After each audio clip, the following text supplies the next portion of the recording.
The AH-1 SuperCobra is a family of follow-ons to earlier versions of the plain old AH-1 regular Cobra. After experience during the Vietnam War, the US Marine Corps wanted an attack helicopter with greater payload and a more advanced weapon system. Well, in response to this, there was a rather significant amount of internal drama at the US Department of Defense, where some of the senior leadership wanted to focus on maintaining commonality between the different service branches. Others wanted to just wait until the AH-64 was ready. And lastly, a few holdouts wanted to just tell the Marines to make do with what they had. Well, the Marine Corps ended up operating the AH-1G during the late 1960s as a stopgap, but they still wanted an upgraded model, preferably one with twin engines. Bell Helicopter was already working on a new twin-engined version of the Cobra, called the AH-1C Cobra, which was optimized to operate from ships, hence the name. Well, long story short, after all the drama at the Pentagon, the Marines finally got approval and funding for the AH-1W, nicknamed the Whiskey Cobra, which was based on the C Cobra but had an improved weapon system that was compatible with the AIM-9 Sidewinder missile and the new AGM-114 Hellfire missile. This presented a pretty significant upgrade in capabilities over earlier versions of the AH-1 family, and the W was renamed SuperCobra to reflect this. The Marine Corps' SuperCobras saw combat during quite a few overseas deployments, including the First and Second Gulf Wars, but were eventually replaced by the AH-1Z, the Zulu Cobra, which we also have in the game. The last Whiskey Cobras were retired in 2020. The AH-1W was also exported to both Turkey and the Republic of China over in Taiwan, both of whom still operate the SuperCobra. What we're looking at in Warthunder is the AH-1W. This is an attack helicopter in rank 6 of the American and Chinese tech trees at battle rating 10.7. Both versions are basically identical. The AH-1W gets a full ballistics computer, a modern APR-39 direction-based radar warning receiver, a laser warning receiver, a night vision setup, and thermal targeting with a 13x optical zoom. It also gets a missile approach warning system and an infrared countermeasures system, along with its conventional countermeasures. Its main gun is a 20mm cannon mounted in a chin turret with 750 rounds of ammo. This usually won't be taking out main battle tanks, but it's still useful and it puts out adequate firepower, especially against lighter vehicles. For loadouts, the SuperCobra has 4 pylons, but notably it can only take rocket pods or gun pods on the inner stations, and it can't mix gun pods with air-to-ground missile racks. The outer stations can mount a Sidewinder or up to 4 air-to-ground missiles on each station. The Sidewinder it gets is the AIM-9L, an all-aspect 30G missile with really good overall performance. This is a totally credible weapon against low-flying aircraft, drones, or other helicopters at this battle rating. The first anti-tank missile is the BGM-71D TOW missile. These have an effective range of a little bit less than 3 kilometers, semi-automatic command line of sight guidance, and are very slow weapons. You upgrade to the AGM-114B, which is a laser-guided missile with inertial tracking to survive short-term losses in laser lock, an effective range of almost 8 kilometers, but again a somewhat slow flight speed. They've got a better warhead than the TOW missiles, but can still sometimes need a double tap in order to take out a main battle tank. The flight performance of the SuperCobra is pretty good for its BR, but there are some major quirks and caveats. It has good agility with a really snappy cyclic response, but you're usually going to need to maintain a very high collective setting in order to keep control at medium or faster speeds. The AH-1W, like other H-1 variants before it, uses a twin-bladed, semi-rigid rotary setup, sometimes called a teetering rotor, and the SuperCobra is particularly prone to adverse roll in forward flight, especially with abrupt pitch changes at high speed, but a medium cyclic setting, which can cause it to roll over sideways.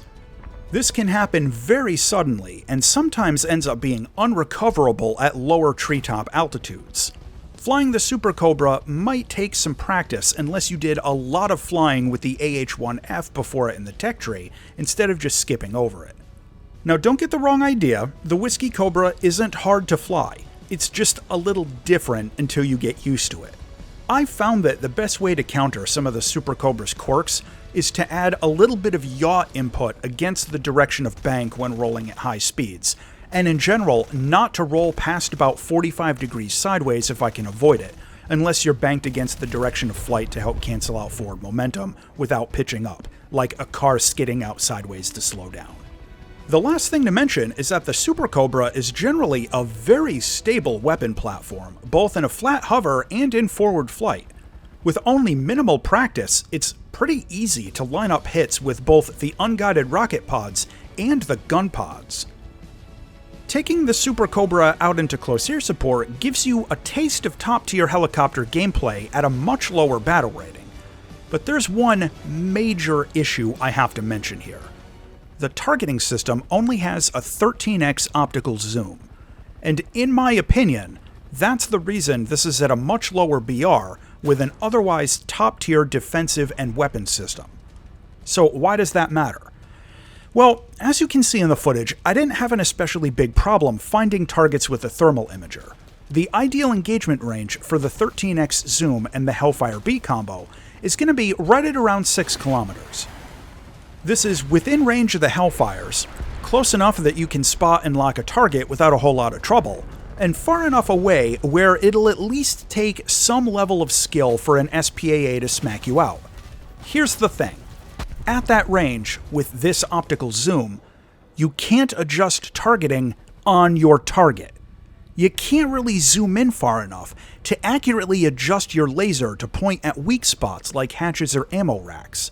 Yes, it is still technically possible to manually refine the laser normally, and maybe you're some hypervision sniper playing on a 90-inch 8K monitor, but for us mere mortals, actually getting precision targeting at safer distances isn't going to be practical.